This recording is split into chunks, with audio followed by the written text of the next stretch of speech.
يا حبيبتي يما، يا حبيبتي يما، يا حبيبتي كده وتسيبيني فجأة.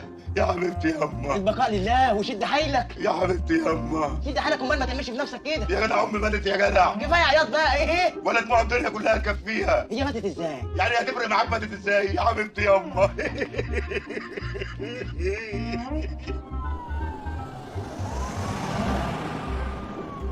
يا حبيبتي يما. شد حيلك، ما تعملش في نفسك كده. هي ماتت في الاستباليه. يا ريت.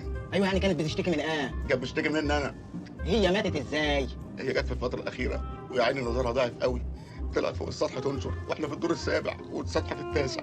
ما شافتش بقى الحبل بتاع الغسيل، وقعت من فوق السور. وقعت من فوق السور. يا لهوي، ده موتة وحشه قوي. ما وهي بتقع بقى جت سماح الله يكرمها في آخر لحظة وشقطتها. سامح مين؟ سماح أخت زهير اللي معانا في السجن. يا حبيبتي يا أمه. شقطتها. هي ماتت ازاي؟ يا حبيبتي كانت بتعمل أكل وسابت أنبوبة الغاز مفتوحة وما خدتش بالها بقى من الغاز. أنت عارف السجن الغاز بقى مال الشقة، كانت بتطلع كبريت الشقة ولعت. ماتت محروقه؟ لا اله الا الله.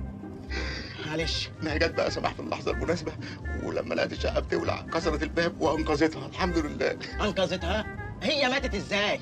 يا حبيبتي كانت بتعدي الشارع، انت عارف بقى السن الكبير والنظر الضعيف، وبعدين رجلها تعبانه ماسكه عصايه وجت بتقطع الشارع، وبعدين ابن كلب ماشي بعربيه وبيجري بسرعه جنونيه. ماتت في حادثه؟ لا، ما هي قبل العربيه ما تخبطها جت سماح في اللحظه المناسبه وراحت انقذتها الحمد لله. انقذتها. هي ماتت ازاي؟ ما انا جاي لك في الكلام اهو.